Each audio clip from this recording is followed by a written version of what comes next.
Tomato ಸಿಪ್ಪೆ ಮೇಲೂ ನಡೆದಿದೆ ಬೃಹತ್ ಸಂಶೋಧನೆ.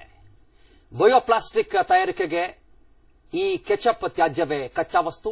ಕೆಲವೇ ದಿನಗಳಲ್ಲಿ ರಸ್ತೆಯಲ್ಲಿ ಓಡಾಡುತ್ತೆ ಟೊಮ್ಯಾಟೊ ಕಾರ್. ಇದು ಈ ಕ್ಷಣದ ಸ್ಪೆಷಲ್ ಟೊಮ್ಯಾಟೊ ಬಾಡಿ.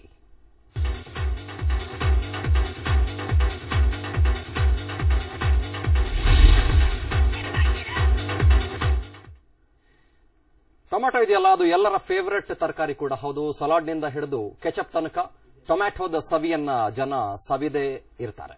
ಇನ್ನು ಕೆಲವು ದಿನಗಳಲ್ಲಿ ನೀವು ಟೊಮ್ಯಾಟೊದ ಇನ್ನೊಂದು ಮುಖವನ್ನ ಖಂಡಿತವಾಗ್ಲೂ ಕೂಡ ಕಾಣಬಹುದು. ಅದೇನು ಅಂತ ತಿಳ್ಕೊಳ್ಬೇಕಾ? ಒಂದ್ಸಲ ಈ ಸ್ಟೋರಿ ನೋಡ್ಕೊಂಡ್ ಬನ್ನಿ, ನಿಮಗೆ ಗೊತ್ತಾಗತ್ತೆ.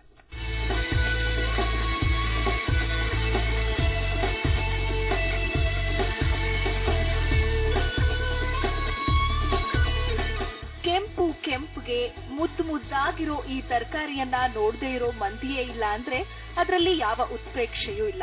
ಇನ್ನು ರಾಜ್ಯದ ಕೋಲಾರ ಭಾಗದ ಜನರಿಗಂತೂ ಈ ತರಕಾರಿಯ ಪರಿಚಯ ತುಸು ಹೆಚ್ಚಾಗಿಯೇ ಇದೆ.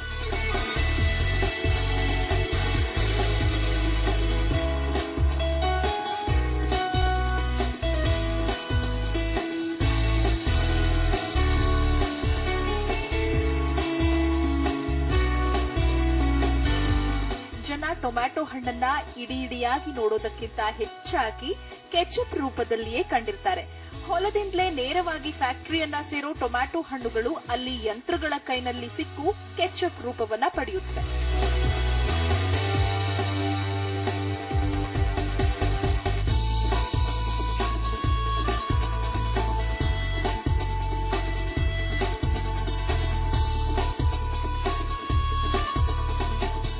ಟೊಮ್ಯಾಟೊದಿಂದ ರಸವನ್ನ ತೆಗೆದು ಸಾಸ್ ಅಥವಾ ಕೆಚಪ್ ಮಾಡಿದ ಮೇಲೆ ಸಿಪ್ಪೆ ಹಾಗೂ ಟೊಮ್ಯಾಟೊ ಬೀಜಗಳು ಶೇಷ ವಸ್ತುಗಳಾಗಿ ಉಳಿತಿದ್ವು.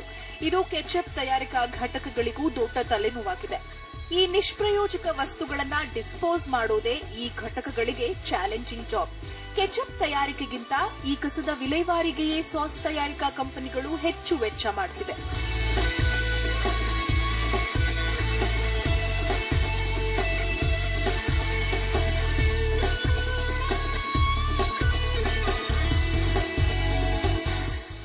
ಕೆಚಪ್ ತಿನ್ನುವವರೆಲ್ಲ ಹೈಸ್ ಅನ್ನೋ ಕಂಪನಿಯ ಹೆಸರನ್ನ ಕೇಳಿಯೇ ಇರ್ತಾರೆ. ಇಂದಿಗೂ ಕೂಡ ಹೈಸ್ ಕಂಪನಿ ಜಗತ್ತಿನ ನಂಬರ್ 1 ಟೊಮ್ಯಾಟೊ ಕೆಚಪ್ ತಯಾರಿಕಾ ಸಂಸ್ಥೆ. ಈ ಸಂಸ್ಥೆಯೊಂದರಲ್ಲಿಯೇ ದಿನಕ್ಕೆ 100 ಟನ್ ಟೊಮ್ಯಾಟೊ ತ್ಯಾಜ್ಯ ಉತ್ಪತ್ತಿಯಾಗ್ತಿದೆ. ಈ ತ್ಯಾಜ್ಯವನ್ನೆಲ್ಲ ಸಂಸ್ಕರಿಸಲು ಹೈಸ್ ಕಂಪನಿಯು ಒಂದು ಮಾಸ್ಟರ್ ಪ್ಲಾನ್ ಮಾಡಿದೆ.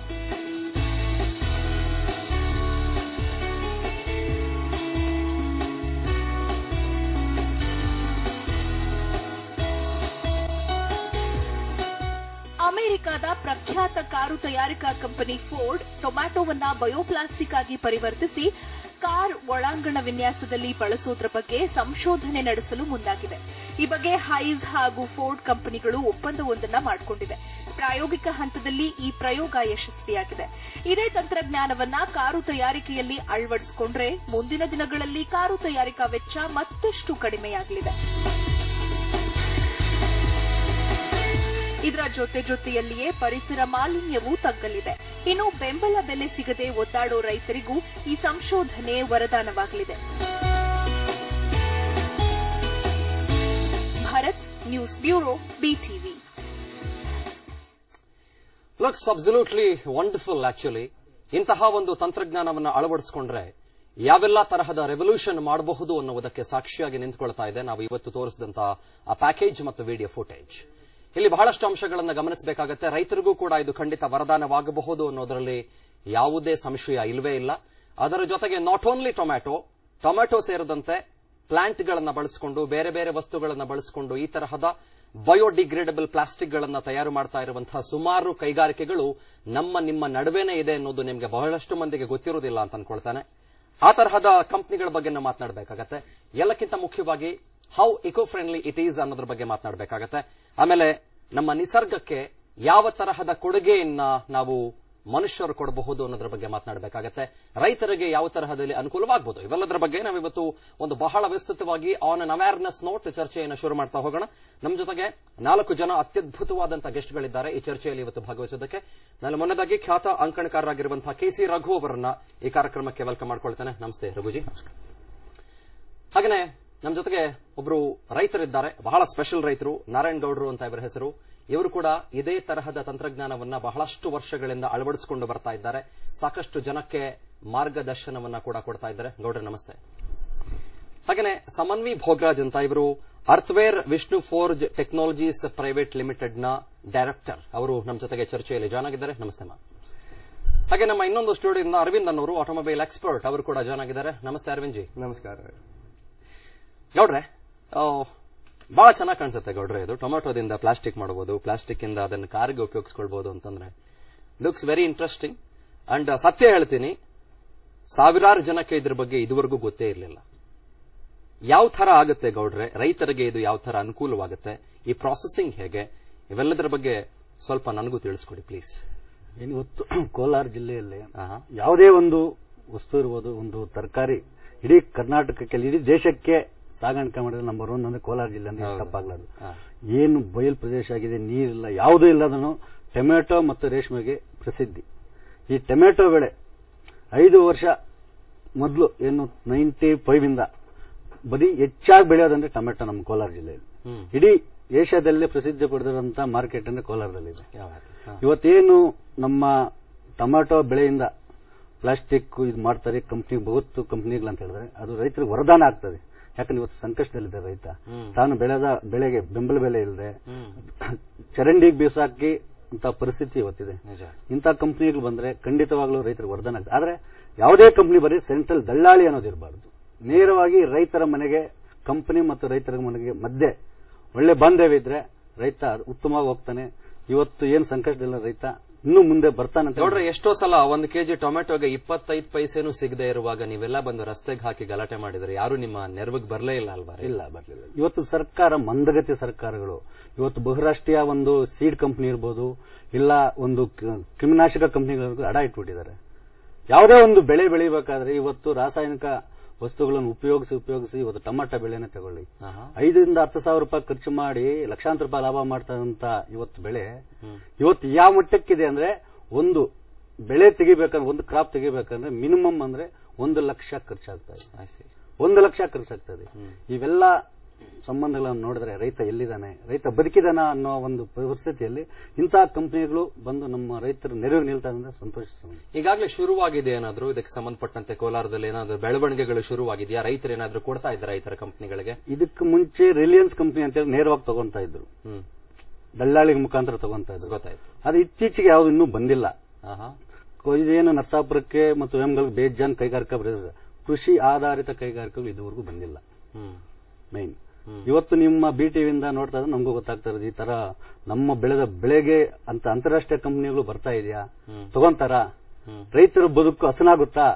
ಟೊಮೆಟೊ ಇವತ್ತು ಎಕರೆ ಬೆಳೆಯೋನು ನಾಳೆ 10 ಎಕರೆ ಬೆಳೆಯಬಹುದಾ? ಯಾಕಂದ್ರೆ ಹನಿ ನೀರ ಒಂದೇ ಒಂದು ತೊಟ್ಟ ಹನಿಗೂ ಕೋಲಾರದಲ್ಲಿ ಬಾಧೆ ಇದೆ. ಅಂತ ಸಮಯದಲ್ಲಿ ಕೂಡ ಇವತ್ತು ಸುಮಾರು ಒಂದು 50-60 ಸಾವಿರ ಎಕರೆ ಟೊಮೆಟೊ ಬೆಳೀತಾ ಇದೆ. ಇವಾಗೂ ಇನ್ನೆಲ್ಲ ಸೀಸನ್ ಸ್ಟಾರ್ಟ್ ಆಗಿದೆ. ಇಂಥ ಪರಿಸ್ಥಿತಿಯಲ್ಲಿ ಇಂಥ ಬಹುರಾಷ್ಟ್ರೀಯ ಕಂಪನಿಗಳ ಕೈ ಹಿಡಿದ್ರೆ ರೈತರು 100% ಮುಂದೆ ಬರ್ತಾರೆ. ಸೊ ನಿಮ್ಮ ರೈತರಲ್ಲೂ ಕೂಡ ಒಂದು ಆಶಾಕಿರಣ, ಆಶಾಭಾವನೆ ಅನ್ನೋದು ಬಹುಶಃ ಮುಂದಿನ ಕೆಲವು ವರ್ಷಗಳಲ್ಲಿ ಇದೊಂದು ರೆವಲ್ಯೂಷನ್ ಆದ್ರೂ ಕೂಡ ಆಗಬಹುದು ಅಂತ ಅನ್ಕೊಳ್ತೇನೆ ನಾನು. And I hope it becomes. ನಾನು ಮತ್ತೆ ನಿಮ್ಮನ್ನು ಮಾತನಾಡಿಸ್ತೀನಿ. ಸಮನ್ವಿಜಿ, ನೀವು ಒಂದು ಪ್ರಖ್ಯಾತ ಕಂಪನಿಯ ನಿರ್ದೇಶಕ ಕೆಲಸ ಮಾಡ್ತಾ ಇದ್ದೀರಿ. And I hope you are more into this ಅಲ್ವಾ? ಹೌದು. ಯಾವ ತರ ವರ್ಕ್ ಆಗುತ್ತೆ ಮೈ ಪ್ರಾಸೆಸ್, ಹೇಗೆ ನಡೆಯುತ್ತೆ, ಇದು ಹೇಗೆ ಹೆಲ್ಪ್ಫುಲ್ ಆಗುತ್ತೆ ಜನಕ್ಕೆ? ಬೇಸಿಕ್ ಆಗಿ ಏನು ಅಂದ್ರೆ ನಿಮ್ಗೆ ಇವಾಗ ಬಯೋಪ್ಲಾಸ್ಟಿಕ್ ಅನ್ನೋದು ಬಹಳ ಇಟ್ಸ್ ಒಳ್ಳೆ ಕಾನ್ಸೆಪ್ಟ್. ಆಫ್ ಕೋರ್ಸ್ ಅದು ಎಲ್ಲರಿಗೂ ಗೊತ್ತು, ಬಟ್ ಅದು ಬಹಳ ಹೊಸವಾದ ಕಾನ್ಸೆಪ್ಟ್. ಇಲ್ಲಿ ಇಂಡಿಯಾದಲ್ಲಿ ಯಾರಿಗೂ ಗೊತ್ತಿಲ್ಲ. ಓಕೆ, ಸೊ ಇವಾಗ ನೀವು ಬೇರೆ ದೇಶಕ್ಕೆ ಹೋದ್ರೆ ಯುರೋಪ್, ಅಮೆರಿಕ, ಚೈನಾ ಅಲ್ಲೆಲ್ಲ ಆಲ್ರೆಡಿ ಗೊತ್ತು ಅವ್ರಿಗೆ. ಅವರು ಬಯೋಪ್ಲಾಸ್ಟಿಕ್ ನಮ್ಮ ಆಲೂಗಡ್ಡೆಯಿಂದ ಮಾಡ್ತಾರೆ, ಫ್ರಮ್ ಶುಗರ್ ಕೇನ್ ಇಂದ ಮಾಡ್ತಾರೆ, ವೀಟ್ ಸ್ಟ್ರಾ ಇಂದ ಮಾಡ್ತಾರೆ. ಹೌದು. ಸೊ ಇವಾಗ ನಾವು ಕಾರ್ನ್ ಸ್ಟಾರ್ಚ್ ಇಂದ ತಗೊಂಡ್ರೆ ಅದು ಪಾಲಿಲ್ಯಾಕ್ಟಿಕ್ ಆಸಿಡ್, PLA ಅಂತಾರೆ. ಸೊ ಅದರಿಂದಾನು ಲಾಟ್ ಆಫ್ ಪ್ರಾಡಕ್ಟ್ಸ್ ಮಾಡ್ತಾ ಇದ್ದಾರೆ. ನೋಡಿ, ನಾವು ಎಷ್ಟು ಪ್ಲಾಸ್ಟಿಕ್ ಯೂಸ್ ಮಾಡ್ತೀವಿ. ನಾವು ಬೆಳಗ್ಗೆ ಎದ್ದಾಗಿಂದ ಟೂತ್ ಬ್ರಷ್ ಇಂದ ನಮ್ ಗಾಡಿಗಳು, cars, like we are talking about tomato, ಇವಾಗ ಕಾರಿಂದ ಹಿಡಿದು ಗ್ಲಾಸ್ ಎಲ್ಲ ನಾವು ಆಲ್ಮೋಸ್ಟ್ 50 ಹೌದು. ಸೊ ಆಲ್ಮೋಸ್ಟ್ 50-60% ನಾವು ಇನ್ ಅ ಡೇ ನಾವು ಪ್ಲಾಸ್ಟಿಕ್ ಡೆಫಿನೆಟ್ ಆಗಿ ಯೂಸ್ ಮಾಡ್ತೀವಿ. ಸೆಲ್ ಫೋನೇ ಇರ್ಲಿ, ಅದಿಲ್ಲದೆ ನಮ್ಗೆ ಜೀವನನೂ ನಡೆಯಲ್ಲ. ಸೊ ಇಂಥ ಇನೋವೇಷನ್ಸ್ ಖಂಡಿತ ಫ್ಯೂಚರ್ ನಲ್ಲಿ ಇದೆ, ಫ್ಯೂಚರ್ ಖಂಡಿತ ಇದೆ, ಬಟ್ ಟೈಮ್ ಆಗುತ್ತೆ and cost is the main factor ಇಲ್ಲಿ. So that is something that needs to be taken care of. Okay, so that is the main thing. ಇವಾಗ ಕಾಸ್ಟ್ ಎಫೆಕ್ಟಿವ್ ಇಟ್ ಈಸ್ ಸದ್ಯಕ್ಕೆ ಬೆಲೆ ನಮ್ಮ regular plastic ಗಿಂತ almost double ಇರುತ್ತೆ. So that is a problem. See ನೋಡಿ, plastic ಬಂದಾಗ್ಲೂ first it was expensive, ಅದೇನ್ cheap ಆಗಿ ಏನು ಸಿಗ್ತಾ ಇರ್ಲಿಲ್ಲ. ಸೊ ವಾಲ್ಯೂಮ್ಸ್ ಇನ್ಕ್ರೀಸ್ ಮಾಡ್ತಾ ಡಿಮ್ಯಾಂಡ್ ಜಾಸ್ತಿ ಆಗ್ತಾ ಹೋಗಿ ಅದು ರೇಟ್ ಕಡಿಮೆ ಆಯ್ತು ಅಷ್ಟೇ. ಸೊ ಇದು ಹಂಗೆ. ಸೊ ನಾವು ಒಂದು 10 ವರ್ಷ ಆಮೇಲೆ ನೋಡಿದ್ರೆ ಖಂಡಿತ ದಿ ರೇಟ್ಸ್ ಕಾಂಪಿಟೇಟಿವ್ ಆಗಿರುತ್ತೆ ಪ್ಲಾಸ್ಟಿಕ್ಗೆ. So that is the main one problem, ಸಮಸ್ಯೆ ಬಂದಿದ್ದು ರೇಟ್ಗೆ. ಇವಾಗ ಬಯೋಪ್ಲಾಸ್ಟಿಕ್ ನಲ್ಲಿ ನಾವು ಮಾಡ್ತಿರೋದು ಇವಾಗ ಕಾರ್ನ್ ಸ್ಟಾರ್ಚ್ ಇಂದ ಮಾಡ್ತೀವಿ, ಶುಗರ್ ಕೇನ್ ಸ್ಟಾರ್ಚ್ ಇಂದ ಮಾಡ್ತೀವಿ, ವೀಟ್ ಸ್ಟಾರ್ಚ್ ಇಂದ, but cost is the main factor ಇಲ್ಲಿ. ಸೊ ಅದೊಂದು ಹೇಗೋ ಡಿಮ್ಯಾಂಡ್ ಇನ್ಕ್ರೀಸ್ ಆಗ್ತಾ ಹೋದ್ರೆ it's again economics, simple economics. Process is quite cumbersome ಅನ್ಸುತ್ತಾ ನಿಮಗೆ? ಪ್ರಾಸೆಸ್ ಈಸ್ ನೋಡಿ, ಯಾವುದೇ ಟೆಕ್ನಾಲಜಿ ಇರಲಿ, ಒಂದ್ಸತಿ if you master it, it is easy. ನಿಜ ಅದು. So once you know the technology becomes cheaper in the country, ಖಂಡಿತ ಅದು ಈಸಿ ಪ್ರಾಸೆಸ್ ಆಗ್ಬಿಡುತ್ತೆ. ಯಾವುದೇ ಇರಲಿ, ಯಾವುದೇ ಪ್ಲಾಸ್ಟಿಕ್ ಇರಲಿ, ಫಿಲ್ಮ್ ಬ್ಲೋಯಿಂಗ್ ಅಂತಾರೆ, that's one process. You have injection moulding, ಎಲ್ಲ ಫಸ್ಟ್ ಕಂಡಿದ್ದಾಗ ಕಷ್ಟನೇ ಅನ್ಸುತ್ತೆ, ಬಟ್ ಮಾಡ್ತಾ ಮಾಡ್ತಾ ಈಸಿ ಆಗೋಗ್ಬಿಡುತ್ತೆ ಅಷ್ಟೇ. ಆಮೇಲೆ ಔಟ್ ಆಫ್ ಕ್ಯೂರಿಯಾಸಿಟಿ ನಾನು ನಿಮ್ಮನ್ನು ಕೇಳ್ತಾ ಇದ್ದೀನಿ, ಈಗ ನಾವೆಲ್ಲ ತಿಳ್ಕೊಳ್ತಾ ಇದೀವಿ ಟೊಮ್ಯಾಟೊ ಇದೆ, ಟೊಮ್ಯಾಟೊದಿಂದ ನಾವು ಪ್ಲಾಸ್ಟಿಕ್ ಅನ್ನ ಮಾಡಬಹುದು, and it is going to be biodegradable plastic, ಅದು ಎಕೋ ಫ್ರೆಂಡ್ಲಿ ಆಗುತ್ತೆ, ರೈತರಿಗೂ ಬಹಳ ಹೆಲ್ಪ್ಫುಲ್ ಆಗುತ್ತೆ ಅಂತ ಮಾತಾಡ್ತಾ ಇದೀವಿ. ಈಗ ಆಸ್ ಅ ಲೇಮನ್ ಒಂದು ಪ್ರಶ್ನೆ ನಿಮ್ಮ ಮುಂದೆ ಇಡ್ತಾ ಇದ್ದೀನಿ. ಈಗ ನನ್ನ ಹತ್ರ I have pile of tomatoes with me, 1 lakh ton ಅಷ್ಟು ಟೊಮ್ಯಾಟೋಸ್ ಇದೆ, ಅದನ್ನೆಲ್ಲ ಪ್ರಾಸೆಸ್ ಮಾಡಿ ನಿಮ್ ಕೈ ಕೊಟ್ಟಿದೀವಿ. ಅದು ಹೇಗ್ ಶುರುವಾಗುತ್ತೆ ಪ್ರಾಸೆಸ್? ಟೊಮ್ಯಾಟೋದಿಂದ ಪ್ಲಾಸ್ಟಿಕ್ ಮಾಡುವ ಪ್ರಕ್ರಿಯೆ ಇದೆಯಲ್ಲ, ಅದು ಹೆಂಗ್ ಶುರುವಾಗುತ್ತೆ? ನೋಡಿ, ಬೇಸಿಕ್ ಆಗಿ ಯಾವುದೇ ರೆನ್ಯೂಬಲ್ ರಿಸೋರ್ಸ್ ಇರಲಿ, it is not the pure tomato. ಇವಾಗ ಹೈನ್ಸ್ ಯೂಸ್ ಮಾಡ್ತಿರೋದು, ಅವ್ರು ಡಿಸ್ಪೋಸ್ ಮಾಡ್ತಿರೋ ಟೊಮ್ಯಾಟೊ ಪೀಲ್ ಇಂದ ಮಾಡ್ತಿರೋದು. It is not the tomato pulp that is being use to make plastic. So ಹಂಗೆ ಸೇಮ್ ಸ್ಟಾರ್ಚ್, ಕಾರ್ನ್ ಇರಲಿ, ಸ್ಟಾರ್ಚ್ ಇಂದಾನೇ ಮಾಡ್ತಾರೆ. ಸ್ಟಾರ್ಚ್ ಇಂದ you extract the starch and only then make bioplastic. So you are not talking about the basic corn ಬಗ್ಗೆ ಮಾತಾಡ್ತಾ ಇಲ್ಲ, basic tomato ಬಗ್ಗೆ ನಾವು ಮಾತಾಡ್ತಾ ಇದ್ದೀವಿ. It is the substitute of the by product of the tomato that is being used. ಹೌದು, ಖಂಡಿತ left over absolutely left over. So that is what ಇವಾಗ ಹೈನ್ಸ್ಗೆ almost tons and tons of tomato peel waste ಆಗ್ತಾ ಇದೆ ಅವ್ರಿಗೆ. So ಅದನ್ನ ಹೇಗೆ recycle ಮಾಡಿ ರೀಯೂಸ್ ಮಾಡೋದೇ ಇದರ idea, and that is what is the concept of Ford using the tomato peel fiber from which the plastic bioplastic. I'm still curious. ಈಗ ಆ ಪೀಲ್ ಸಿಗುತ್ತೆ ನಿಮ್ಗೆ, ಆ ಟೊಮೆಟೊ ಪೀಲ್ ನಿಮ್ ಕೈಗೆ ಸಿಗುತ್ತೆ, ಒಂದು ಟನ್ಸ್ ಆಫ್ ಟೊಮೆಟೊ ಪೀಲ್ಸ್ ನಿಮ್ ಕೈಲಿರುತ್ತೆ. ಅದನ್ನ ಪ್ರಾಸೆಸ್ ಹೆಂಗ್ ಮಾಡ್ತೀರಾ? That is a technology. What chemicals? A lot of chemicals of course are added, lot of additives are added. Okay, but process ಏನು ಅಂದ್ರೆ it is again the natural substance that is used. So ಪೀಲೇ ಇರ್ಲಿ, ಪಲ್ಪೇ ಇರ್ಲಿ, it is natural substance. ನೀವು ಅದಕ್ಕೆ plastic ಎಲ್ಲಿಂದ ಬರುತ್ತೆ? ನಮಗೆ petroleum ಇಂದ.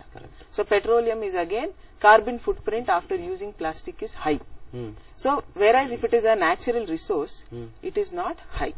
Your ಏನೇ ಇರಲಿ, ಇವಾಗ ನೀವು ಪ್ಲಾಸ್ಟಿಕ್ ಯೂಸ್ ಮಾಡಿದ್ಮೇಲೆ ಪ್ಲಾಸ್ಟಿಕ್ ಇಂದ ಫುಟ್ ಪ್ರಿಂಟ್ ಬರೀ ನೀವು ಯೂಸ್ ಮಾಡಿದ್ರಿಂದ ಅಲ್ಲ, ಗಾಡಿನೇ ಅನ್ಕೊಳ್ಳೋಣ, it is not only the pollution that is causing carbon foot print. It is the manufacturing of the car, that is at the processing unit ಗೆ ನೀವು carbon foot print is being emitted.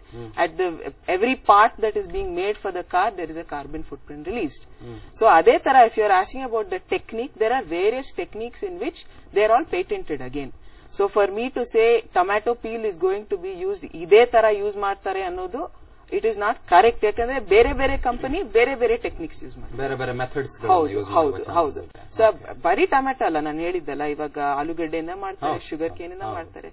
So ಒಂದೊಂದು company has, each research institute has taken their own technique to make the bioplastic ಅಷ್ಟೇ. All right. But finally, it is going to be a biodegradable material. ಹೌದು. It should be biodegradable. What is important is it should also be compostable. Right. So adu mukhya. See, from the earth back to the earth should be the concept. ಸುಮ್ನೆ ನಾವು ಎಲ್ಲ use ಮಾಡ್ಬಿಟ್ಟು ಮತ್ತೆ ಬಿಸಾಕಿದ್ಮೇಲೆ ಅದು ಹಂಗೆ ಇರುತ್ತೆ. ಎಲ್ಲಿ ಹೋಗ್ತಿದೆ? ನಮ್ಮ ಸಮುದ್ರಗಳ ಒಳಗಡೆ ಹೋಗ್ತಾ ಇದೆ ಎಲ್ಲ ಪ್ಲಾಸ್ಟಿಕ್ ಇವಾಗ. When it comes to that, I have a lot of questions to ask you. ನೀವು ಹೇಳ್ತಾ ಇದ್ರಲ್ಲ ಅದು ಕಂಪೋಸ್ಟ್ ಆಗಬೇಕು ಅಂತ. ಅದು ನಿಜಕ್ಕೂ ಆಗತ್ತಾ ಅನ್ನೋದ್ರ ಬಗ್ಗೆನೇ ನನಗೆ ಬಹಳಷ್ಟು ಪ್ರಶ್ನೆಗಳಿದ್ದಾವೆ. Get back to you on that. K C. Raghuji, your first reaction on this. ಅದು ಪ್ಲಾಸ್ಟಿಕ್ ಸಮಸ್ಯೆ ಇರೋದು ಹೌದು, ಮೊದಲು ಸಮಸ್ಯೆ ಇದೆ, ಅದಕ್ಕೋಸ್ಕರ ಪರಿಹಾರ ಬೇರೆ ರೀತಿ ಹುಡುಕ್ತಾ ಇರೋದು, ಪರಿಹಾರಗಳನ್ನು ಹುಡುಕ್ತಾ ಇರ್ತಕ್ಕಂಥದ್ದು. ಸಮಸ್ಯೆ ಎಷ್ಟಿದೆ ಅಂತ ಹೇಳಿದ್ರೆ ಪ್ಲಾಸ್ಟಿಕ್ ಕಂಡು ಹಿಡಿದವರು ನಾವೇ, ಪ್ಲಾಸ್ಟಿಕ್ ಮಾಡಿಕೊಂಡವರು ಎಲ್ಲಾ ಕಡೆ ಇದೆ. ಆದ್ರೆ ಬಹಳ ನಮ್ಗೆ ಕೇಳೋದಕ್ಕೆ ಭಯ ಆಗುತ್ತೆ. 300 ಮಿಲಿಯನ್ ಟನ್ ಪ್ಲಾಸ್ಟಿಕ್ ಉಪಯೋಗಿಸ್ತೀವಿ ನಾವು. ಇವತ್ತು 12 ಮಿಲಿಯನ್ ಟನ್ ಸಮುದ್ರಕ್ಕೆ ಹಾಕ್ತಿವು. ಮೊನ್ನೆ ಒಂದು ಅನಾಲಿಸಿಸ್ ಮಾಡಿದ್ದಾರೆ ಸೈನ್ಸ್ ಮ್ಯಾಗಝೀನ್ ಅಲ್ಲಿ. ಇವತ್ತು ಸಮುದ್ರ ಮತ್ತು ಸಾಗರದಲ್ಲಿ ಅತ್ಯಂತ ಹೆಚ್ಚು ಒಂದು ವಸ್ತು ಇದೆ ಅಂತ ಹೇಳಿದ್ರೆ ಅದು ಮನುಷ್ಯ ಅಲ್ಲಿ ಹಾಕಿರತಕ್ಕಂಥ plastic ಪೀಸ್ಗಳು. Can you imagine? Man-made plastic is the largest particle substance that exists in ocean today. Oh, terrible. And ಇನ್ನೊಂದು ನೋಡಿ, ನಮಗೆ ಸಾಮಾನ್ಯವಾಗಿ ಹೇಳ್ತೀವಿ ನಮ್ಮ ಮನುಷ್ಯನ ಇದರಿಂದ ನಮ್ಮ ಹೊಟ್ಟೆಯಲ್ಲಿ ಅಸಿಡಿಟಿ ಬಂದಿದೆ, ನಾವು ತಗೊಂಡೋಗಿ ಸಮುದ್ರಕ್ಕೆ ಹಾಕಿ ಸಮುದ್ರದಕ್ಕೆ ಅಸಿಡಿಟಿ ಬಂದಿದೆ. ಯಾಕಂದ್ರೆ 8.7 ಇರೋ pH 8.4 pH ಕಮ್ಮಿ ಆಗಿದೆ. ಸೊ ಹ್ಯೂಮಂಗಸ್ ಪ್ರಾಬ್ಲಮ್ ಪ್ಲಾಸ್ಟಿಕ್ ಇಂದ ಇದೆ. 300 ಮಿಲಿಯನ್ ಟನ್ ನನಗೆ ಯೋಚನೆ ಮಾಡಕ್ಕೆ ಫುಡ್ ಹಾಕಿದ್ರು ಆಗಲ್ಲ. ಯಾಕಂದ್ರೆ 2600 ಟನ್ ನಾವು ಆಹಾರ ತಯಾರಿಸ್ತಾ ಇರೋದು ಜಗತ್ತಲ್ಲಿ. ಅದನ್ನ ಎಲ್ಲ ತಗೊಂಡ್ರೆ 300 ಮಿಲಿಯನ್ ಟನ್ ಮಾಡಕ್ಕಾಗುತ್ತಾ ಅನ್ನೋ ಭಯ ಇದೆ. ಯಾಕಂದ್ರೆ ಅಷ್ಟು ಪ್ಲಾಸ್ಟಿಕ್ ಯೂಸೇಜ್ ಜಗತ್ತಲ್ಲಿ ಇದೆ. ಸಮಸ್ಯೆ ಇದೆ. ಸಮಸ್ಯೆ ಏನು ಪ್ಲಾಸ್ಟಿಕ್ ಅಲ್ಲಿ? ಪ್ಲಾಸ್ಟಿಕ್ ಆಗೇ ಸಮಸ್ಯೆ ಅಲ್ಲ. ಅಲ್ಲಿ ಹಾಕ್ತಾ ಇರ್ತಕ್ಕಂಥ ಅದನ್ನ ಸಾಫ್ಟ್ ಮಾಡಕ್ಕೆ ಏನು ಹಾಕ್ತಾರೆ, ಪ್ಲಾಸ್ಟಿಸೈಸರ್ಸ್ ಅಂತ ಹಾಕ್ತಾರೆ, ಬಿಸ್ಫಿನಾಲ್ ಎ ಅಂತಕ್ಕಂಥ ಹಾಕ್ತಾರೆ, ಆಮೇಲೆ ಆಂಟಿಮನಿ ಅಂತಕ್ಕಂಥ ಹೆವಿ ಮೆಟಲ್ ಹಾಕ್ತಾ ಇರ್ತಕ್ಕಂಥದ್ದು. ಇವು 3 ಈಗ ರೆಕಗ್ನೈಸ್ ಆಗಿರ್ತಕ್ಕಂಥ ಪ್ಲಾಸ್ಟಿಕ್ ಮೂಲಕ ಆಗ್ತಕ್ಕಂಥ ಹಾನಿಕಾರಕ ಅಂಶಗಳು. ಈಗ ಯುರೋಪ್ ಮತ್ತು ಅಮೆರಿಕಾದಲ್ಲಿ ಎಷ್ಟೋ ಈ ಥಾಲೇಟ್ಸ್ ಅಂತ ಒಂದು 26 ಥಾಲೇಟ್ಸ್ಗಳಿದ್ದಾವೆ, ಅವುಗಳನ್ನ ಬ್ಯಾನ್ ಮಾಡಿದ್ದಾರೆ. ನಮ್ಮ ದೇಶದಲ್ಲಿ ಅಂತ ಕಾನೂನೇ ಇಲ್ಲ. ಈ ಪ್ಲಾಸ್ಟಿಕ್ ಈಗ ಹಾಕ್ತಕ್ಕಂಥ ಅದು ಸಾಫ್ಟ್ ಹಾಕ್ತಕ್ಕಂಥ ಏನು ರಾಸಾಯನಿಕ ವಸ್ತುಗಳಿದ್ದಾವೆ ಅವುಗಳ ಬಗ್ಗೆ ಇಲ್ಲ. ಸರಿ, ಈಗ ಬಯೋಪ್ಲಾಸ್ಟಿಕ್ ಮಾಡಬೇಕು, ಬೇರೆ ರೀತಿ ಅವ್ರು ಹೇಳ್ದಾಗೆ ಮಾಡಿದ್ರು. ಬಟ್ ಪ್ರಾಬ್ಲಮ್ ಏನಂದ್ರೆ ಸಮನ್ವಯ ಹೇಳ್ದಾಗೆ ಸೆಲ್ಯುಲೋಸ್ ಯೂಸ್ ಮಾಡಿದ್ರೆ ಪರವಾಗಿಲ್ಲ. ಆದ್ರೆ ಸ್ಟಾರ್ಚ್ ಯೂಸ್ ಮಾಡಿದ್ರೆ ಪ್ರಾಬ್ಲಮ್ ಏನು ಅಂತ ಹೇಳಿದ್ರೆ, ಸ್ಟಾರ್ಚ್ ಮೊಟ್ಟಮೊದಲಾಗಿ ಆಹಾರ ಬೆಳೆಯೋದು ನಮ್ಮ ಹೊಟ್ಟೆಗೆ. 100 ಮಿಲಿಯನ್ ಜನ ಇವತ್ತುವೆ, 100 ಕೋಟಿ ಜನ, 1 ಬಿಲಿಯನ್ ಜನ ಇವತ್ತುವೆ ಹಸಿವು ಮತ್ತು ಅಪೌಷ್ಟಿಕದಿಂದ ನರಳ್ತಾ ಇದ್ದಾರೆ. ಅದೇ ಸ್ಟಾರ್ಚ್ ಅನ್ನ ತಗೊಂಡು ಹೋಗಿ ನೀವು ಅದು ಫ್ಯೂಯಲ್ ಮಾಡಿ, ದೊಡ್ಡ ಕಾಂಟ್ರವರ್ಸಿ ಇದು. ಅದನ್ನು ಪೆಟ್ರೋಲ್ ಓಡಿಸ್ತೀವಿ, ಆಹಾರ ಬೆಳೆಯಿಂದ ಪೆಟ್ರೋಲ್ ಓಡಿಸ್ತೀವಿ, ಆಹಾರ ಬೆಳೆದ್ಬಿಟ್ಟು ನಾವು ಪ್ಲಾಸ್ಟಿಕ್ ಮಾಡ್ತೀವಿ, ಇನ್ನೇನು ಮಾಡ್ತೀವಿ. ಈಗ ಒಂಥರ crazy technology. Sustainability, green technology ಇದು ಅಬ್ಯೂಸ್ ಟೆಕ್ನಾಲಜಿ ಅನ್ಫಾರ್ಚುನೇಟ್ಲಿ. ಇವತ್ತು ಅದ್ಯಾರೋ ಹೇಳ್ತಾರೆ ನಮ್ಮ ಕಾರ್ ಹೋಗ್ತಾ ಗಾಳಿ ಕ್ಲೀನ್ ಮಾಡುತ್ತೆ ಅಂತ. ಅಂದ್ರೆ ದಿಸ್ ಇಸ್ ದ ಹೈಪ್, ಇದು ಕ್ರಿಯೇಟ್ ಮಾಡಿರ್ತಕ್ಕಂಥದ್ದು. ಎಂತಂದ್ರೆ ಇದು ಅದೆಲ್ಲ ಮಾಡಕ್ಕಲ್ಲ. ನೀವು ಹೇಳ್ತಾರೆ ಇದು ಬಹಳ ಇಕೋ ಫ್ರೆಂಡ್ಲಿ ಅಂತ ಹೇಳಿದ್ರು, ಅವರು ಕರೆಕ್ಟ್ ಹೇಳಿರೋದು. ವಾಪಸ್ ಮಣ್ಣಿ ಹೋದ್ರೆ ಅದು ಪುಣ್ಯ, ಅದು ಯಾವ ರೀತಿ ಹೋಗ್ತದೆ ಅನ್ನೋದು ಮುಖ್ಯ. ನೀವು ಇಲ್ಲ ಅಂದ್ರೆ ಏನಾಗ್ತದೆ ಗೊತ್ತಾ ನಿಮ್ಗೆ? ನೋಡಿ, ಕಾರ್ಲ್ ಮಾರ್ಕ್ಸ್ ಬಹಳ ಫೇಮಸ್ ಸ್ಟೇಟ್ಮೆಂಟ್. ನೀವು ಭೂಮಿಯ ಮೇಲ್ಪದ್ರ 1 ಇಂಚ್ ಭೂಮಿ ಮೇಲ್ಪದ್ರ ಮಣ್ಣು ಆಗ್ಬೇಕು ಅಂದ್ರೆ 10,000 ವರ್ಷ ಬೇಕು. ಆಗಲ್ಲ. ಅದೇ ಮೇಲ್ಪದ್ರ ಈ ವೇಸ್ಟ್ ಇದೆ. ವೇಸ್ಟ್ ಅಲ್ಲ ಅದು, ಯಾರಿದ್ರು ವೇಸ್ಟ್ ಅಂತ ಹೇಳಿ. ಅದು ಭೂಮಿ, ಅದು ಹಳ್ಳಿಯ ಮಣ್ಣು. ಆ ಹಳ್ಳಿ ಮಣ್ಣು ಹಳ್ಳಿಗೆ ಹೋಗಬೇಕಾಗಿತ್ತು. ಈಗ ಏನಾಯ್ತು, ನಾವು ಹಳ್ಳಿ ಮಣ್ಣು ಅಮೆಜಾನ್ ಫಾರೆಸ್ಟ್ ಅಲ್ಲಿ ಬೆಳೆದ್ಬಿಟ್ಟು ಚೈನಾದ ಹಂದಿಗೆ ಹಾಕ್ತಿವು. ಅಲ್ಲಿ ಇದು ಏನು ಮೌಂಟೇನ್ ಆಫ್ ಮೆನ್ಯೂರ್ ಅಂತಾರೆ, ಗೊಬ್ಬರದ ರಾಶಿ. ಆ ಗೊಬ್ಬರದ ರಾಶಿ ಹೆಂಗ್ ಹೊರಗಡೆ ಹಾಕ್ಬೇಕು ಅಂತ ಗೊತ್ತಿಲ್ಲ. ಅದಕ್ಕೆ ಆಮೇಲೆ ನೆದರ್ಲ್ಯಾಂಡ್ಸ್ ಅವರು ಇಂಡಿಯಾಕ್ಕೆ ಸಗಣಿ ಶಿಪ್ ಲೋಡ್ ಮಾಡಿದ್ರು. ಪಾರ್ಲಿಮೆಂಟ್ ಅಲ್ಲಿ ಡಿಪೆಂಡ್ ಮಾಡಿ ಇಂಡಿಯಾ. ಇದು huge problem. Yes sir, absolutely. Yes, I'll get back to on this. ಮತ್ತೆ ನಿಮ್ಮನ್ನು ಮಾತನಾಡ್ತಾನೆ. ಒಂದು ಪುಟ್ಟ ಬ್ರೇಕ್ ಇರುತ್ತೆ, ನಂತರದಲ್ಲಿ ಚರ್ಚೆ ಮುಂದುವರಿಯುತ್ತೆ.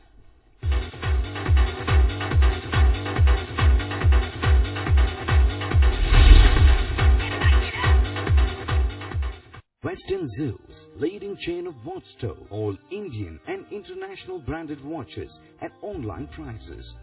Western Zoos, South India's largest watch showroom. Come and experience precious time collections at Western Zoos. 1 million satisfied customers since 1959. Western Zoos, leading chain of watch store, Bangalore.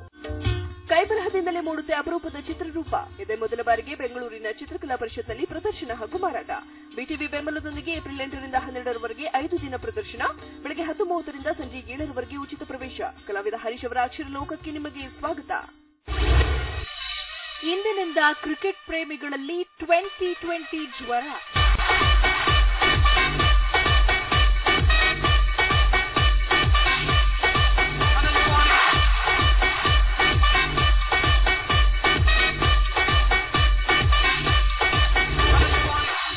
ಭಾರತದಲ್ಲಿ ಸೃಷ್ಟಿಯಾಗಲಿದೆ run magic.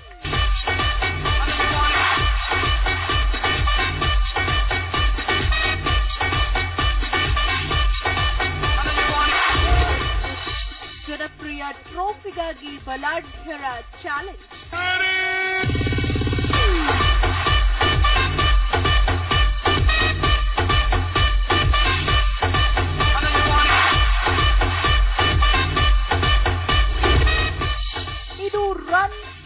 ಮೋಜು ಮಸ್ತಿ dance ನ ಲೋಕ.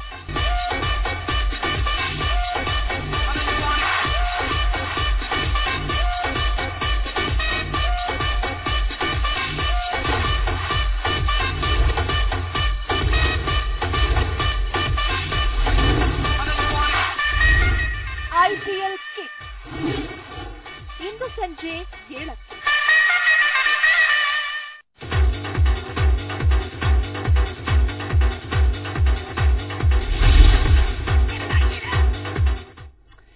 Welcome back.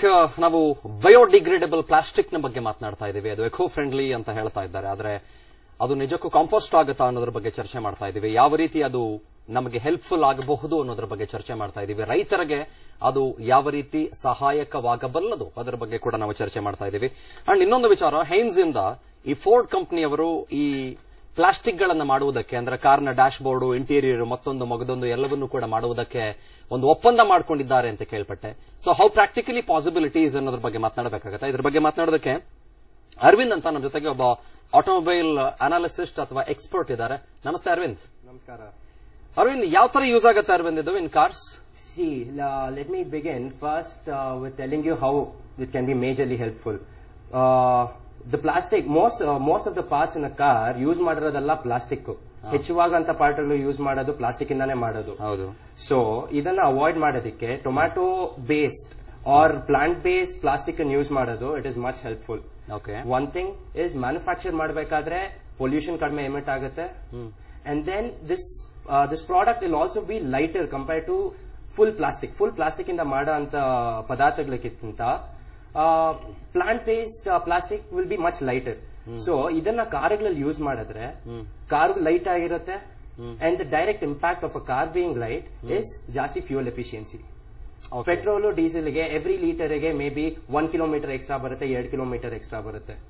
And for a country like India, Bharat ಅಂತ ಒಂದು ಕಂಟ್ರಿಗೆ ಈ factor is very important. This factor is very important.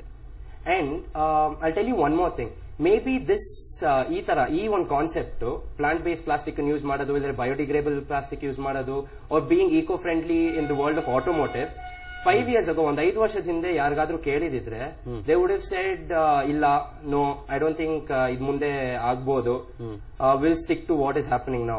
But if you ask the same thing, the same question again today, ಇವತ್ತಿನ world ಅಲ್ಲಿ people definitely accept it, especially from where I come from where students like me come from. Everyone is accepting it. They're more into being more eco-friendly, environmentally friendly. They're ready to work towards this. And company like Heinz and Ford, these are very big names in the world today. And Ford is the oldest manufacturing company of cars. So making a plant-based plastic, this will definitely take a long process. It will cost a lot. But for a company like Ford, they will make sure they will achieve to do the same with low cost. ಇವಾಗ may be it cost about one particle ಮಾಡೋದಕ್ಕೆ it my take about 100 rupees. But maybe in the future, maybe in 5-6 years down the line, government will bring in subsidies because it is eco-friendly. And then Ford will also find out different processes, different ways to process the same, and make sure it is more productive. So in these factors, it can definitely help the future of any country, probably the whole world. And yes, it should be accepted. First thing is that it should be accepted by the people of the country. All right, but it is going to be cost effective anta ansutte nimge, hauda? Cost effective agadikke, see, because of companies like Ford and Heinz, I would definitely trust them because they have been successful only through achieving what they have said before. Alva? So adrinda Ford anta company ಇದ್ರ ಮೇಲೆ experiment ಮಾಡ್ತಾ ಇದಾರೆ ಅಂದ್ರೆ may be I put my trust on them. ಇನ್ನೊಂದು 2 ಲಕ್ಷ ಜಾಸ್ತಿ ಆಗ್ಬೋದು ಕಾರ್ಗೆ ಅಷ್ಟೇ ಅಂತೀರಿ? ಇವತ್ತು ಅದನ್ನ ಪ್ರೊಡ್ಯೂಸ್ ಮಾಡಿದ್ರೆ ಮೇ ಬಿ 2 ಲಕ್ಷ ಕಡಿಮೆ ಜಾಸ್ತಿ ಆಗ್ಬೋದು. ಬಟ್ ಮೇ ಬಿ ಇನ್ನೊಂದು 10 years ಆದ್ಮೇಲೆ ಇದನ್ನೇ ಮಾಡಿದ್ರೆ 2 ಲಕ್ಷ ಕಡಿಮೆ ಕೂಡ ಆಗ್ಬೋದು. ಯಾಕಂದ್ರೆ ಫಸ್ಟ್ ಟೈಮ್ ಎಲೆಕ್ಟ್ರಿಕ್ ಕಾರ್ಸ್ ಎಲ್ಲ ಬಂದಾಗ it was very expensive. But today it has come down. The cost of electric cars have come down. India ali electric cars or for renewable sources of energy, when we are talking in terms of renewable sources of energy, they'll bring down the cost. They'll bring in subsidies for it. Because you're giving back to earth, as sir said, you're giving back to earth. So definitely they'll provide subsidies for it. But is it going to be durable, Arvind? Durable, maybe the future will tell us regarding that. And it is, see, I'll give you a more realistic example. Right now, ivaga tomato use martidare.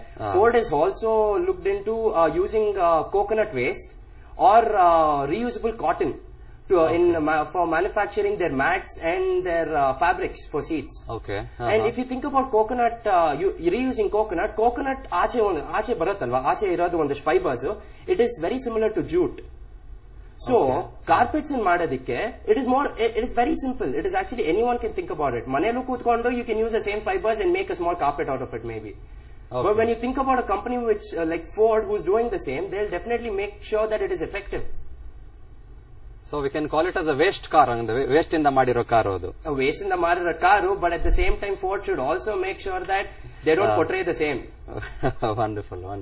Yes, Arvind, I'll get back to you. ಮತ್ತೆ ಮಾತಾಡ್ತೀನಿ. ನಾರಾಯಣ್ ಗೌಡ್ರೆ, ನೀವು ಅವಾಗಲೇ ಹೇಳ್ತಾ ಇದ್ರಿ ರೈತರಿಗೆ ಒಂದು ಬಹಳ ದೊಡ್ಡ ಆಶಾಭಾವನೆ ಇದೆ, ಆಶಾಕಿರಣ ಇದೆ ಅಂತ. ಬಟ್ ಪ್ರಾಬಬ್ಲಿ ಈಗಿನ ದಿನಮಾನಗಳನ್ನ ಗಮನಿಸ್ತಾ ಹೋದಾಗ ನಿಮ್ಮ ಎಷ್ಟು ಜನ ರೈತರಿಗೆ ಇದ್ರ ಬಗ್ಗೆ ಗೊತ್ತಾ? ಅವೇರ್ನೆಸ್ ಇದೆಯಾ ಅವರಿಗೆ? ಯಾರಿಗಾದ್ರೂ ಇದ್ರ ಬಗ್ಗೆ ತಿಳುವಳಿಕೆ ಇದೆಯಾ ಒಂಚೂರಾದ್ರೂ? ಈ ಬಗ್ಗೆ ಇದುವರೆಗೂ ಯಾರಿಗೂ ಅವೇರ್ನೆಸ್ ಇಲ್ಲ. ಇದೆ, ಏನು ಸಾಸ್ ಫ್ಯಾಕ್ಟ್ರಿಗೆ ಹೋಗ್ತದೆ, ಟೊಮೆಟೊ ಸಾಸ್, ಉಪ್ಪಿನಕಾಯಿ ಫ್ಯಾಕ್ಟ್ರಿಗೆ ಹೋಗುತ್ತೆ. ಬಟ್ ಯಾರು ತಗೊಂತಾರೆ, ಯಾರನ್ನ ಅಪ್ರೋಚ್ ಮಾಡಬೇಕು, ಹೇಗೆ ಕೊಡಬೇಕು ಅಲ್ವಾ? ರೈತರ ಬಾಗಿಲಿಗೆ ಯಾರೂ ಬರ್ತಾ ಇಲ್ಲ. ರೈತ ಕಷ್ಟಪಡ್ತಾನೆ ರಾತ್ರಿ ಹಗಲು, ಈ ಒಂದು ವಿದ್ಯುತ್ ಅಡಚಣೆ, ಈ ನೀರಿನ ಅಭಾವದಲ್ಲಿ ಎತ್ಕೊಂಡು ಹೋಗಿ ಮಾರ್ಕೆಟ್ಗಳು, ಆ ಮಾರ್ಕೆಟಲ್ಲಿ ಅವ್ಯವಸ್ಥೆ. 100 ರೂಪಾಯಿ ಬಾಕ್ಸ್ ಹೋದ್ರು 110 ರೂಪಾಯಿ ಕಮಿಷನ್ ಕೊಡಲೇಬೇಕು. ಎಂಟಿ ಬಾಕ್ಸ್ಗೆ 2 ರೂಪಾಯಿ ಕೊಡಲೇಬೇಕು. ಎಲ್ಲಾ ಖರ್ಚು ವೆಚ್ಚಗಳು ನೋಡಿದ್ರೆ 100ಗೆ ಇನ್ನೂ 10 ರೂಪಾಯಿ ಕೈಯಿಂದ ಹಾಕಬೇಕು. ಇಂಥ ಒಂದು ಸುದಿಕ್ತ ಪರಿಸ್ಥಿತಿಯಲ್ಲಿ ಇವತ್ತೇನು ಬಯೋ ಪ್ಲಾಸ್ಟಿಕ್ ಅಂತ ಕಂಪನಿ ನಿಮ್ಮ ಒಂದು ಟಿವಿ ಮುಖಾಂತರ ಪ್ರಚಾರ ಮಾಡ್ತಾರೆ, ಅದನ್ನು ಸರ್ಕಾರ ಎಚ್ಚೆತ್ಕೋಬೇಕು. ಏನಾದ್ರೂ ನೇರವಾಗಿ ಏನಾದ್ರೂ ಸರ್ಕಾರ ಮತ್ತು ಆ ಫ್ಯಾಕ್ಟರಿ ಒಳಗಡೆ ಒಪ್ಪಂದ ಆದ್ರೆ ಅವತ್ತು ರೈತ ಒಳಗಡೆ ಹೋಗ್ತಾನೆ ಒಂದು ಈಚೆ ಬರಲ್ಲ. ಅವತ್ತು ಲಾಸ ರೈತರಿಗೆ. ಯಾಕಂದ್ರೆ ಮಾರುಕಟ್ಟೆ ವ್ಯವಸ್ಥೆನೆ ಸರಿ ಮಾಡಕ್ಕಾಗದ ಒಂದಿದು ರೈತರ ಬಾಗಿಲಿಗೆ ಬಂದ್ರೆ ಅವ್ರಿಗೂ ಏನೋ ಕಮಿಷನ್ ಮುಳಿಯುತ್ತೆ.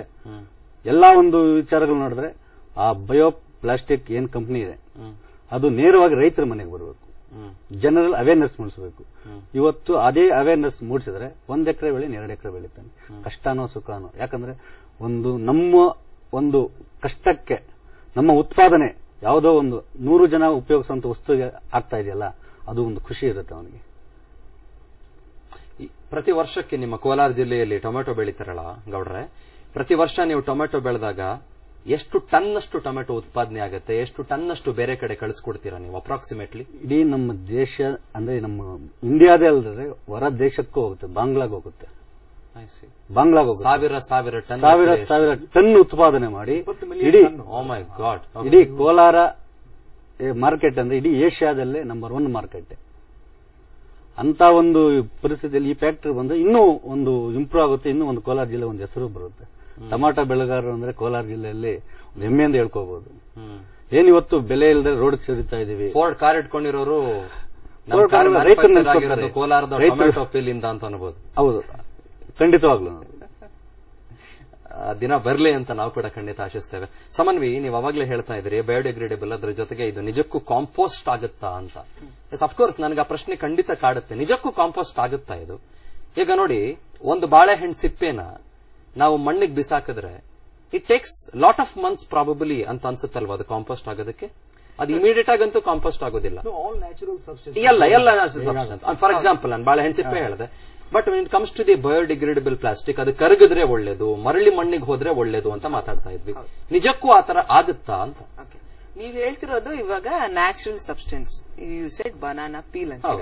ಓಕೆ, ಸೊ ನಾವು ಏನಾಗುತ್ತೆ ಅಂದ್ರೆ ನೀವು ಬಿಸಾಕಿದ್ರೆ ಸುಮಾರು ದಿನ or months generally banana peel ಇವೆಲ್ಲ ಕೊಳ್ತೋಗ್ಬಿಡುತ್ತೆ ಸುಮ್ನೆ ಹಂಗಿಟ್ರೆ. ಓಕೆ, ಬಟ್ ಕಾಂಪೋಸ್ಟಿಂಗ್ ಏನು ಅಂದ್ರೆ ಇವಾಗ ಇಂಡಸ್ಟ್ರಿಯಲ್ ಕಾಂಪೋಸ್ಟಿಂಗ್ ಕಂಡೀಷನ್ಸ್ ನಲ್ಲಿ ಇವನ್ನ ಡಿಸ್ಪೋಸ್ ಮಾಡ್ಬೇಕು ನಾವು. ಓಕೆ, ಸುಮ್ನೆ ನಾವು ಇದು ಕಂಪೋಸ್ಟಬಲ್ ಅಂತ ಅನ್ಬಿಟ್ಟು ಲ್ಯಾಂಡ್ ಫಿಲ್ಗೆ ಹಾಕಿದ್ರೆ ಅದು ಕಂಪೋಸ್ಟ್ ಆಗೋದಿಲ್ಲ. ಓಕೆ, ಈಗ ನಾನು ಅದ್ರ ಬಗ್ಗೆ ಮಾತಾಡ್ತೀನಿ. ಆಲ್ ರೈಟ್, ಬಟ್ ನಾನು ಲೇಮನ್ ಲ್ಯಾಂಗ್ವೇಜ್ ಅಲ್ಲಿ ಮಾತಾಡ್ತಾ ಇದ್ದೀನಿ. ನೋಡಿ, ನಮ್ಮ ರಾಜ್ಯದ ಜನ ವಿಶ್ವದ ಜನ ಅಂದ್ಕೊಂಡಿರೋದು, ಮತ್ತೆ ಅದು ನಿಜ ಕೂಡ ಹೌದು. ಈಗ ನನ್ನ ಹತ್ರ ಈ ಪ್ಲಾಸ್ಟಿಕ್ ಪೆನ್ ಇದೆ ಕೈಯಲ್ಲಿ. ಈ ಪ್ಲಾಸ್ಟಿಕ್ ಪೆನ್ ಅನ್ನ ನಾನು ಮಣ್ಣಿನ ಒಳಗೆ ಹೂತ್ ಹಾಕ್ಬಿಟ್ರೆ ವರ್ಷಾನ್ಗಟ್ಲೆ ಆದ್ಮೇಲೆ ತೆಗೆದು ನೋಡಿದ್ರು ಕೂಡ ಇದು ಹಾಗೆ ಇರುತ್ತೆ ಅಲ್ವಾ? ಸೊ ಈ ಪ್ಲಾಸ್ಟಿಕ್ ಪೆನ್ ಬಿಟ್ಬಿಡಿ, ಈ ಪ್ಲಾಸ್ಟಿಕ್ ಪೆನ್ ಜಾಗದಲ್ಲಿ ಬಯೋಡಿಗ್ರೇಡೇಬಲ್ ಪ್ಲಾಸ್ಟಿಕ್ ಪೆನ್ ನನ್ನ ಕೈಯಲ್ಲಿದೆ, ಅದನ್ನ ಮಣ್ಣಿನ ಒಳಗೆ ಹೂತಾಕ್ತೀನಿ ಅಂತ ಅನ್ಕೊಳ್ಳಿ, ಅದು ಕರಗತ್ತಾ? ಕರಗತ್ತೆ. ಎಷ್ಟು ವರ್ಷ ಬೇಕಾಗತ್ತೆ ಅದಕ್ಕೆ? ಎಷ್ಟು ವರ್ಷ ಅಲ್ಲ, ಇವಾಗ ಬಯೋಪ್ಲಾಸ್ಟಿಕ್ ಲೆಟ್ಸೆ ಇವಾಗ ಕಾರ್ನ್ ಸ್ಟಾರ್ಚ್ ಅಥವಾ ಅವ್ರು ಹೇಳಿದ ತರ it takes anywhere between 45 days to 12 weeks to start composting. Okay, ಅಂದ್ರೆ ಇವಾಗ ವರ್ಮಿ ಕಾಂಪೋಸ್ಟಿಂಗ್ ಅಂತ ಇವ್ರು ರೈತರಿಗೆ ಎಲ್ಲರಿಗೂ ಗೊತ್ತಿರೋ ಸುಮಾರು ವರ್ಷದಿಂದ ಮಾಡ್ತಿದ್ದಾರೆ. ಬಟ್ ಇವಾಗ ನಾವು ಹೊಸ ಹೆಸರು ಕೊಟ್ಬಿಟ್ಟು ಕಾಂಪೋಸ್ಟಿಂಗ್ ಅಂತ ನಾವು ಹೇಳ್ತಿರೋದು. But vermi composting is a very very old technique. So ಅದೇ ತರ when that composting is done in right conditions, definitely it starts degrading, but in a period which is less than that of plastic. Plastic ಆಗೋದಿಲ್ಲ. 100 ವರ್ಷ 1000 ವರ್ಷ ಆದ್ರೂ ನೀವು plastic ಹಂಗ್